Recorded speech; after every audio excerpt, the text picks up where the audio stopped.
وہ ایک ہندو پنڈت تھا، امریکہ میں مقیم تھا۔ مجھے حیرت ہوئی تھی کہ جب میں اس کو اسلام کا ایک واقعہ سنا رہا تھا تو اس واقعے میں کسی غلطی پر اس پنڈت نے 3 تاریخی کتب کا حوالہ دیکھ کر میری تصحیح کی تھی۔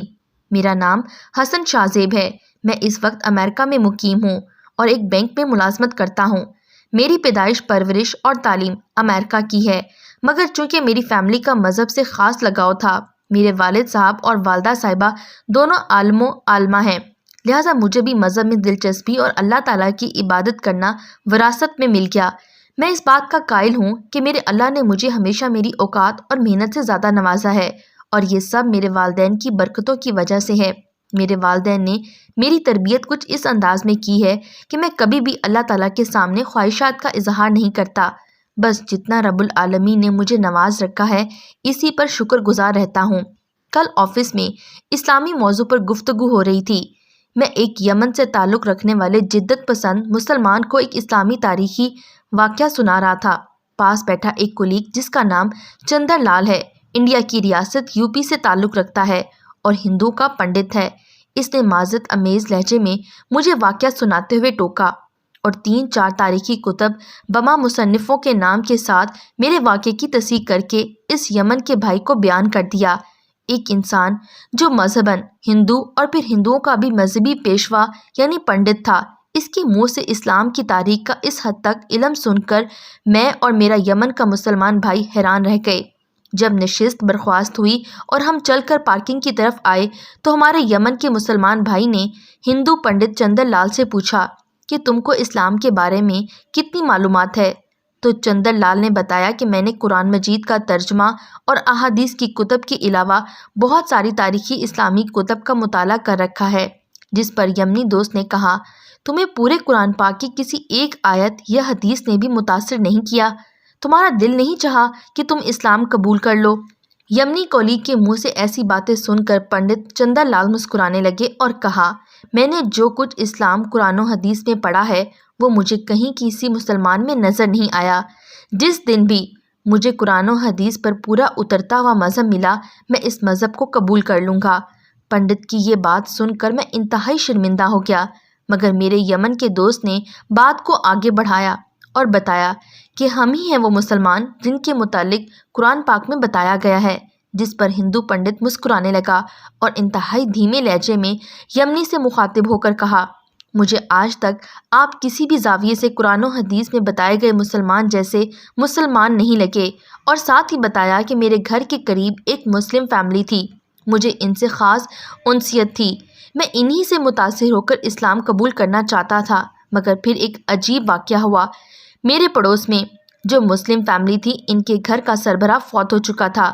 بیوہ عورت بہت مشقت سے بچوں کی پرورش کر رہی تھی، گو کہ ایک بیوہ عورت کے لیے اکیلے ممکن نہ تھا، مگر پھر بھی وہ بیوہ عورت اپنی بیٹیوں کو یونیورسٹی سے اعلیٰ تعلیم دلوا رہی تھی۔ چونکہ میں بھی تبھی سے اسلام پر ریسرچ کر رہا تھا، لہٰذا مجھے اس فیملی سے بہت لگاؤ تھا۔ بیوہ عورتوں اور یتیم بچوں کے حقوق کے متعلق میں قرآن مجید اور احادیث وغیرہ سے بہت سارا علم لے رکھا تھا، نہ صرف لے رکھا تھا بلکہ اپنے رشتہ داروں میں کسی حد تک لاگو بھی کر رہا تھا۔ مگر حیرت انگیز طور پر اس مسلمان بیوہ عورت اور یتیم بچوں کو ان کے حقوق دینے کی بجائے ان کے قریبی رشتہ دار ان کے پاس جو کچھ موجود تھا وہ بھی ہتھیانا چاہتے تھے۔ تب مجھے پہلی بار احساس ہوا تھا، قرآن پاک میں جن کو مومن اور مسلمان کہا گیا ہے وہ اور لوگ ہیں، جبکہ میرے کرب جوار میں جو نام و نہاد مسلمان بنے پھرتے ہیں وہ اور لوگ ہیں۔ ہندو پنڈت کی آنکھوں سے آنسو نکلا، جسے صاف کرنے کے بعد اس نے بات آگے بڑھائی اور بتایا کہ اس بیوہ عورت کا بھائی یعنی یتیم بچوں کا ماموں جس کا نام اکبر خان تھا، کسی ہندو لڑکی پہ دل ہار بیٹھا۔ ہندو لڑکی کی محبت میں چور ہو کر اکبر خان نے اس لڑکی کے والد سے شادی کے متعلق بات کی، جس پر لڑکی کی والد نے جواب دیا کہ گو کہ ہندوؤں میں ایسا مناسب نہیں سمجھا جاتا کہ ان کی بیٹی کسی مسلمان سے شادی کرے، مگر اس کے باوجود میں تمہیں ایک شرط پر بیٹی بیاہ کر دینے کے لیے تیار ہوں۔ اکبر خان نے بنا سنے کہا کہ شرط قبول ہے۔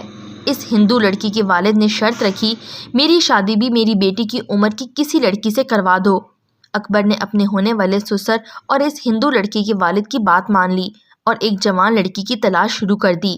جب اسے کہیں سے بھی لڑکی نہ ملی جو اپنے باطن کی عمر کے مرد سے شادی کرنے کے لیے تیار ہو تو اس نے اپنی بیوہ بہن کو مجبور کرنا شروع کر دیا کہ وہ اس ہندو لڑکی کے باپ سے اپنی بیٹی کا نکاح کر دے، جس پر اکبر کی بہن نے جواب دیا کہ ہوش میں تو ہو، ایک مسلمان لڑکی کس طرح مشرک سے نکاح کر سکتی ہے، اور ایک ماں کس طرح اپنی جوان بیٹی ایک بوڑھے مرد کے ساتھ بیاہ سکتی ہے، وہ بھی ہندو کے ساتھ۔ اکبر خان نے اپنی بہن کی باتوں کو ایک کان سے سنا اور دوسرے سے نکال دیا، اور اپنی محبت کو پانے کے لیے اپنی سگی بھانجی کی بلی دینے پر بضد رہا تو آخرکار اکبر خان کی بہن نے صاف انکار کر دیا اور اکبر خان کو دوبارہ اس گھر آنے سے منع کر دیا۔ جب اکبر خان کو کوئی صورت نظر نہ آئی تو اس نے اپنی دونوں بھانجیوں پر اس وقت تیزاب پھینک دیا جب وہ یونیورسٹی جا رہی تھیں، جس کی وجہ سے نہ صرف دونوں بہنوں کے چہرے جھلس گئے بلکہ صحت یاب ہونے کے بعد ان کی شکل بگڑ کر اس حد تک ڈراؤنی ہو گئی وہ خود بھی شیشے میں دیکھ کر سہم جاتی تھیں۔ بیوہ عورت اپنی بیٹیوں کو اس حالت میں چھوڑ کر صدمے سے چل بسی تو ان کے قریبی رشتہ داروں نے بچ جانے والے یتیم بچوں کو ایک فلاحی ادارے کے حوالے کیا اور ان کی جائیداد ہتھیا لی۔ ہندو پنڈت کی آنکھیں واقعہ سنا کر آنسو بہا رہی تھیں جبکہ میری آنکھیں واقعہ سن کر برسات کر رہی تھیں۔ یمنی دوست کی آنکھوں میں بھی نمی واضح نظر آ رہی تھی۔ اس یمنی کولیگ نے انتہائی افسردگی کے عالم میں ہندو پنڈت کو مخاطب کرتے ہوئے کہا تھا کہ اس بات میں کوئی شک نہیں، اسلام وہ جس کے بارے میں تم نے قرآن حدیث میں پڑھا ہے، مسلمان وہ جو قرآن و حدیث میں بتائے گئے اصولوں پر پورا اترے، اور ساتھ ہی ہندو پنڈت سے عہد کیا آج سے تم ہم دونوں بھائیوں کو قرآن و حدیث پر عمل پیرا دیکھو گے، اگر تمہیں ہمارا راستہ رائے راست پر آ جانا اچھا لگے تو تب بھی تم ہمارے ساتھ شامل ہو جانا۔ میں نے اپنے یمنی دوست کی ہاں میں ہاں ملائی جس میں ہندو پنڈت چندر لال نے کہا انشاءاللہ۔ اس کے بعد ہم تینوں اپنے اپنے گھروں کی طرف چل دیے۔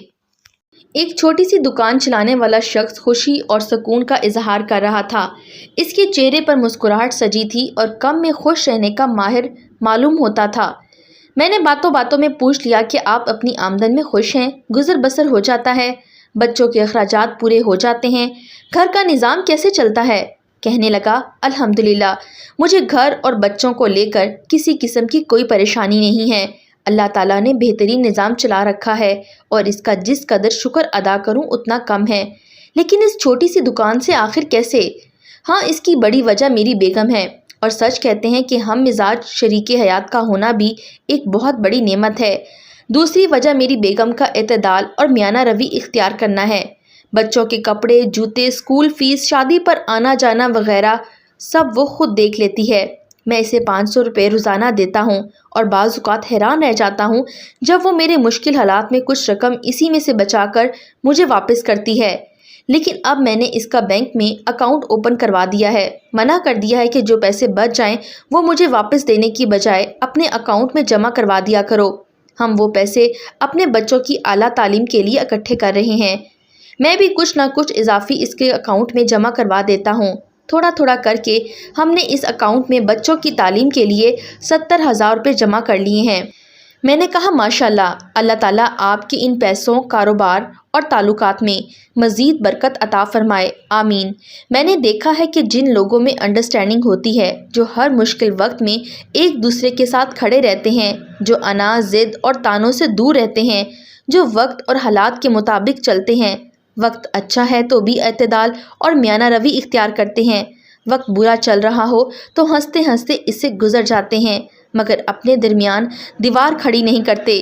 ان لوگوں کے چہرے پر اطمینان ہوتا ہے، مسکراہٹ ان کے دوست معلوم ہوتی ہے۔ دادا ابو کہتے ہیں جو عورتیں میانہ روی اختیار کرتی ہیں ان کے مردوں کے چہرے بہار کی مانند کھلے رہتے ہیں، اور جو مرد عزت دینا جانتا ہو، جو اپنے الفاظ کا استعمال سوچ سمجھ کر کرتا ہو، ان کی بیویاں کم عمر اور پرسکون نظر آتی ہیں۔ سلامت رہیں سب۔